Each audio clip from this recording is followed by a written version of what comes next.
Good afternoon, Mark Sudduth, HurricaneTrack.com here with your Hurricane and Hurricane HD video blog for August the 15th, 2012. We'll start things off today looking at climatology.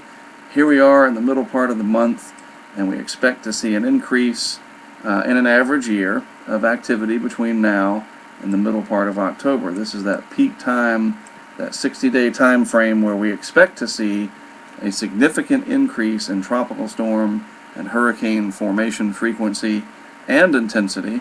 Will that be the case this year? Hard to say. The real ramp up, though, starts after about August 20th. You can see a really sharp increase in activity. Between now and then, it's a lot more gradual, and the frequency is lower overall.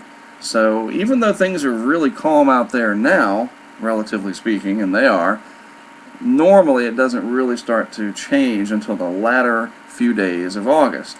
Taking a look, though, at last year, this is August the 16th, so almost a year ago, the tropical weather outlook from last year on this day, roughly, almost a year ago. Notice this right here. This is what I really wanted to show you, the intertropical convergence zone this year versus last year. So here it is on August 16th of last year, and here it is today. Very, very dry out here. The stable air, that Saharan air layer, the vertical instability lacking, really showing up as there's very little convection out there in the Atlantic Basin this year. Looking at a satellite picture, visible satellite shot, this is Invest Area 93L. Very shallow convective system. It's probably going to develop, yes, but it's not going to look like your classic deep tropical cyclone. Surface pressures across this region pretty high. It's battling the dry air, the instability issues, and it's sitting over the subtropics here. It's not down in the main development region. This is the leftovers of TD7, destined to head into the Gulf of Mexico here, the Bay of Campeche, to be more accurate. And it may develop and pose a problem for coastal western Gulf of Mexico, the Mexican coastline there, over the next few days. Looking at the MJO, this is related to the satellite picture I was just showing you. A very low amplitude MJO signal right now. Typically, let's say if it was farther out like this, with the signal and the forecast, if all the different members of the forecast models were out here, then we would expect to see a lot more convection. But when you see it very low amplitude like this on this particular graphic, then the map, the satellite picture, typically looks like this, with a large area of no convection to speak of, very, very limited.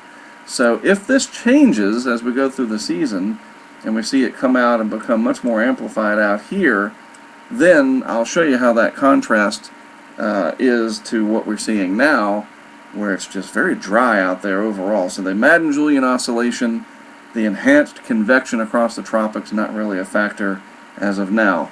This is the GFS from today's run, the early morning run, or the morning run, I guess I should call it, the 12Z. And this is valid right about now as I'm recording this video, almost 2 in the afternoon. And you see there's 93L, here's our XTD7 energy, and it's going to try to get over in this region and develop. There's Florida there, in the western Gulf of Mexico, just to get your reference points. Here we are tomorrow morning, so this is Thursday morning, Friday morning, Saturday morning. So in 72 hours, we should have a tropical cyclone over the subtropical Atlantic. That's the Azores Islands right there. And then we have this system here in the Bay of Campeche that the GFS is picking up on. Small as it may be, it could bring some squally weather to the southwest Gulf, any oil interest offshore, and of course the land areas, tropical downpours, squally weather, rough surf conditions, and the possibility, as we go to day 4 here, that this could ramp up and try to become maybe a tropical depression, possibly a storm. And here's 93L, what it is today.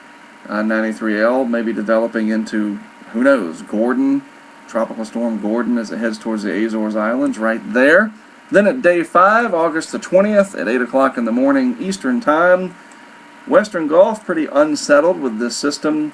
Might be a named storm by then, we'll have to see. Then we have a dry tropical wave for the most part here, another one here, and then a very strange looking tropical storm with a very high pressure possibly affecting the Azores Islands. It's going to be interesting to see how that looks and ends up over the next few days. No significant threats at all seen in the long-term models, but usually it's not until later August that we really start to change things. The climate, the climatology, and the environment all coming into factor. It's just one of those things. I guess a watched pot never boils, but for most people in this case, that's a good thing, even though it makes for a rather boring tracking map, doesn't it? Alright, again, I'm Mark Sudduth for HurricaneTrack.com. That's my website. Always glad to do these videos for Hurricane and Hurricane HD, and I'll be back again to do another one for you tomorrow.